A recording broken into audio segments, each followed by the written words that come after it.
तो hey everyone, welcome to our channel. तो अपने C++ बिगनर सीरीज़ को ही कंटिन्यू करते हुए हम लोग लास्ट कुछ वीडियोस में इनहेरिटेंस के बारे में देख रहे थे। इनहेरिटेंस के बारे में देखा, जाना क्या है वो, टाइप्स ऑफ इनहेरिटेंस देखे।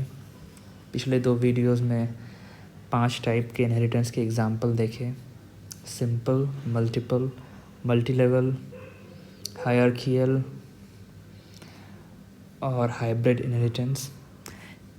आज के वीडियो में हम लोग मल्टी पाथ इनहेरिटेंस के बारे में देखेंगे कि इसमें एम्बिग्यूटी क्यों आती है और उस एम्बिग्यूटी को सॉल्व कैसे करते हैं। सॉल्व करने के कुछ तरीके देखेंगे। तो चलिए, मल्टी पाथ इनहेरिटेंस कि नाम ही सजेस्ट करता है कि मल्टी पाथ होगा। हमारे पास एक पाथ नहीं होगा, एक पॉइंट से दूसरे पॉइंट तक जाने का मल्टीपल पाथ होगा। तो क्या लिखा है? अ derived class with 2 base classes. तो एक हमारे पास डिराइव्ड क्लास है जिसका 2 बेस क्लास है। इसको B1, B2 ये डिराइव्ड क्लास है with 2 base classes, and these 2 base classes have one common base class। ये दोनों बेस क्लास का एक कॉमन बेस क्लास है जिसको B मान लेते हैं। तो क्या हो रहा है, ये एग्जांपल देखो या फिर यहाँ पे देखो। क्या हो रहा है कि हमारे पास एक क्लास है D जो कि इनहेरिट कर रहा है C क्लास को और B क्लास को। उसके बाद ये C और B जो बेस क्लास है D के लिए, ये खुद इनहेरिट कर रहे हैं A क्लास को। ठीक है, ये कंडीशन होना चाहिए। मल्टीपल पाथ कैसे? A से B जाने के लिए एक पाथ ये है हमारे पास और एक पाथ ये है, इसीलिए मल्टी पाथ। तो इसमें एम्बिग्यूटी क्या आती है? Ambiguity can arise in this type of inheritance. तो देखते हैं एम्बिग्यूटी क्या आती है एग्जाम्पल में।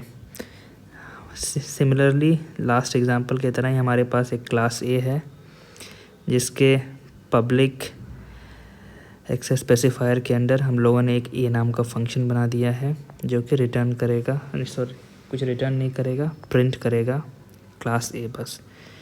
सिमिलरली हमारे पास एक क्लास B है जो कि A को इनहेरिट कर रहा है, A क्लास को, और मोड ऑफ इनहेरिटेंस पब्लिक है। और इसके अंदर हमारे पास एक फंक्शन है B जो कि सिंपली प्रिंट करेगा क्लास B।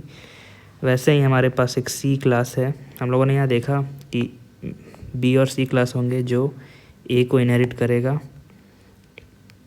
तो इसीलिए हमारे पास C क्लास है जो कि A को इनहेरिट कर रहा है और मोड ऑफ इनहेरिटेंस है पब्लिक। और इसके अंदर हमारे पास एक C नाम का फंक्शन है जो कि कुछ रिटर्न नहीं कर रहा है, इसलिए इसका रिटर्न टाइप वॉइड है, सिंपली ये प्रिंट कर रहा है class C। And then last में क्या है, हमारे पास एक D क्लास है जो कि ये C और B को इनहेरिट करेगा। तो इसीलिए हमारे पास एक D क्लास है जो कि पब्लिकली इनहेरिट कर रहा है A को, पब्लिकली इनहेरिट कर रहा है B को। इसके अंदर उसका खुद का फंक्शन है D जो कि प्रिंट करेगा सिर्फ क्लास D। ओके, तो देखिए थोड़ा सा इसको क्लियर कर देता हूँ। ठीक है, तो A क्लास है, इसके अंदर हमारे पास एक A फंक्शन है। C क्लास है, इसके अंदर हमारे पास एक C फंक्शन है। B क्लास है, इसके अंदर हमारे पास एक B फंक्शन है। और D क्लास है, इसके अंदर हमारे पास एक D फंक्शन है। Now B class A class को इनहेरिट कर रहा है, इसीलिए ये A फंक्शन का भी एक्सेस होगा इसके पास। Again C class A class को इनहेरिट कर रहा है, इसीलिए इसके पास A के मेंबर्स का भी एक्सेस होगा, इसीलिए A का भी एक्सेस होगा। Again D class C class को इनहेरिट कर रहा है, तो इसके पास खुद D का तो एक्सेस है क्योंकि ये खुद का मेंबर है, और क्योंकि D क्लास C क्लास को इनहेरिट कर रहा है तो C के मेंबर्स का भी एक्सेस होगा। C के मेंबर्स कौन कौन से होगा? खुद C फंक्शन और उसके बाद A function. Again D class inherit कर रहा है B क्लास को, इसीलिए B क्लास के मेंबर्स का एक्सेस होगा D क्लास के पास। तो B क्लास के कौन से मेंबर्स हो गए? B खुद और A। अब यहाँ पे आप देखोगे कि D क्लास के डेटा मेंबर्स में मेंबर फंक्शंस में या मेंबर्स में एक ए यहाँ पे है, एक ए यहाँ पे है। ये तो खुद का है ऑन। ये दोनों जो फंक्शन हैं ये हैं सी क्लास के, और ये दोनों जो फंक्शन हैं ये हैं बी क्लास के। तो ए फंक्शन आप देखोगे 2 बार आ रहा है, ठीक है।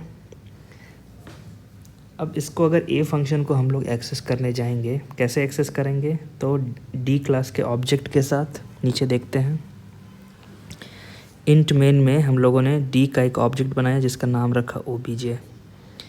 अब ओबीजे डॉट ए करेंगे। मैंने आपको बताया था कि किसी डेटा मेंबर को एक्सेस करने के लिए क्या करना है, हमारे पास उस क्लास के ऑब्जेक्ट होना चाहिए dot data member, object name dot data member. तो ऑब्जेक्ट है डी का, डॉट ए डेटा मेंबर है डी का, डायरेक्टली नहीं इनडायरेक्टली ही सही। तो इसको तो एक्सेस ऐसे कर लेना चाहिए, पर इसको अगर करने जाएंगे तो आ जाएगा एरर। एरर क्यों आएगा? क्योंकि अगेन एम्बिग्यूटी है। एम्बिग्यूटी क्यों है? क्योंकि कंपाइलर ये समझ नहीं पाएगा ये ए फंक्शन जो है ये ए बी के साइड से आ रहा है या सी के साइड से आ रहा है। क्योंकि डी जो इनहेरिट कर रहा है सी और बी दोनों को, और सी का भी एक मेंबर फंक्शन ए है और बी का भी मेंबर फंक्शन ए है। तो इसीलिए कंपाइलर कंफ्यूज हो जाएगा कि ए जो आप बुला रहे हो O B J dot A करके, ये तो ये कौन सा ए है, या फिर ये क्लास सी का ए है या फिर ये क्लास बी का ए है। एम्बिग्यूटी है, ओके। तो इस एम्बिग्यूटी को सॉल्व कैसे कर सकते हैं? तो इसको हम लोग सॉल्व कर सकते हैं स्कोप रिजोल्यूशन ऑपरेटर से। अगर आपको याद हो तो मैंने आपको जब क्लास समझा रहा था तो मैंने क्या बताया था, क्लास को ऐसे डिफ़ाइन कर सकते हैं, क्लास ए मान लीजिए, ठीक है, पब्लिक है। इसके अंदर हम लोग फंक्शन डिफ़ाइन कर सकते हैं जैसे void print। ये क्या हो गया? ये हम लोगों ने फंक्शन का प्रोटोटाइप कर दिया डिफ़ाइन। ये क्लास क्लोज। इस फंक्शन का हम लोगों ने बॉडी डिफ़ाइन नहीं किया। बॉडी इस केस में हम लोग क्या कर सकते हैं, क्लास के बाहर कर सकते हैं डिफ़ाइन। तो क्लास के बाहर कैसे करेंगे? रिटर्न टाइप void फंक्शन का नाम डायरेक्टली हम लोग प्रिंट नहीं लिख सकते हैं। फंक्शन का नाम कैसे लिखेंगे? पहले क्लास का नाम जिस क्लास को ये बिलोंग करता है, उसके बाद स्कोप रिजोल्यूशन ऑपरेटर, उसके बाद फंक्शन का नाम, उसके बाद जो भी इसका पैरामीटर लिस्ट है, उसके बाद इसका हम लोग बॉडी डिफ़ाइन कर सकते हैं। तो इस मेंबर को एक्सेस करने के लिए क्लास का नाम और साथ में स्कोप रिजोल्यूशन ऑपरेटर आया। और यहाँ पे ऐसे क्यों करते हैं इसका भी मैंने आपको कारण बताया था। ये इसलिए करते हैं, अगर मान लीजिए हमारे पास एक बी क्लास भी है, क्लास बी भी है, और उसके अंदर भी हमारे पास एक प्रिंट फंक्शन है, उसको भी हम लोगों ने डिफ़ाइन नहीं किया है, बस एक प्रोटोटाइप करके छोड़ दिया है। तो उसको भी हम लोग यहाँ पे डिफ़ाइन करने आएंगे। तो उसके लिए भी अगर void क्लास का हम लोग नाम यूज़ ना करें, बस void print लिख दें और इसका बॉडी अलग से कुछ डिफ़ाइन करें, तो कन्फ्यूजन हो जाएगा कि ये वाला प्रिंट किसके लिए है, ये वाला प्रिंट किसके लिए है। या फिर अगर एक ही प्रिंट है तो ये वाला प्रिंट बी का है या ये वाला प्रिंट ए क्लास का है, कौन सा है। तो इसीलिए कन्फ्यूजन ना हो तो आगे में हम लोग क्लास का नाम के साथ स्कोप रिजोल्यूशन ऑपरेटर लगा देते हैं कन्फ्यूजन को हटाने के लिए। तो यहाँ पर भी कुछ वैसा ही कन्फ्यूजन हो रहा है कि ये ए जो हम लोगों ने कॉल कर रहा हूँ ए फंक्शन, ये किसका है, बी के साइड का है या ए के साइड का है, सी के साइड का है। तो इस केस में हम लोग अगेन क्लास नेम का हेल्प लेते हैं साथ विद स्कोप रिजोल्यूशन ऑपरेटर। तो लिखेंगे ऑब्जेक्ट का जो भी नाम होगा, फिर डॉट फंक्शन, इसमें पूरा मेंबर का नाम लिखेंगे, पूरा मेंबर फंक्शन का नाम लिखेंगे। पूरा मेंबर फंक्शन का नाम मतलब साथ में क्लास का नाम भी जुड़ जाएगा, बी स्कोप रिजोल्यूशन ऑपरेटर और फिर function. Similarly object dot C scope resolution operator के साथ फंक्शन। ठीक है, तो इसीलिए हम लोग यूज़ करते हैं साथ में क्लास का नाम with scope resolution operator to avoid this ambiguity.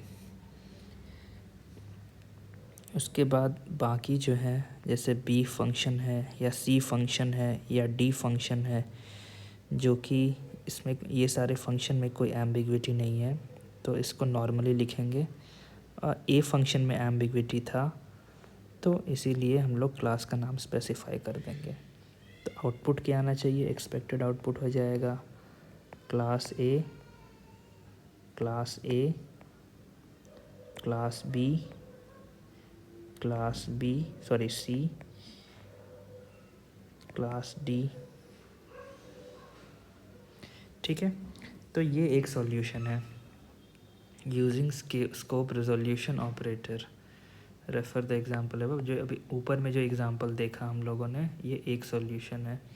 पर इसमें क्या इशू है ना कि एक प्रकार से एम्बिग्विटी अभी भी है, या एम्बिग्विटी नहीं कहना चाहिए, लाइक अभी क्या हो रहा है ना कि जो डी क्लास का जो हम लोगों ने ऑब्जेक्ट बनाया है, इसके पास दो ए फंक्शन है, एक अगेन बी का ए फंक्शन है और एक अगेन सी का ए फंक्शन है।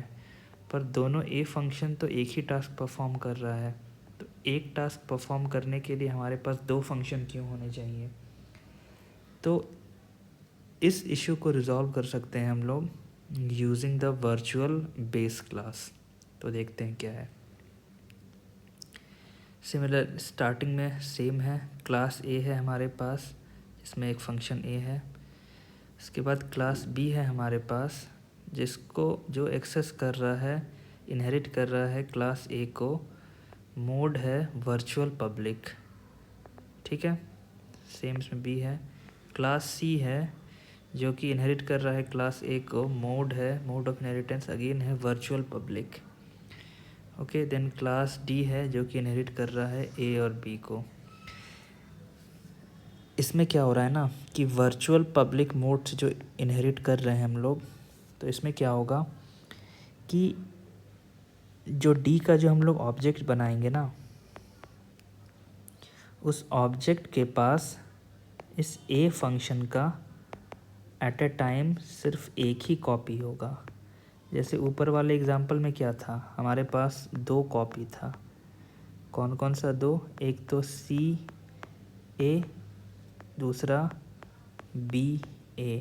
पर इस केस में हमारे पास सिर्फ एक कॉपी होगा, क्योंकि हम लोगों ने ये वर्चुअल मोड से किया है इनहेरिट क्लास ए को।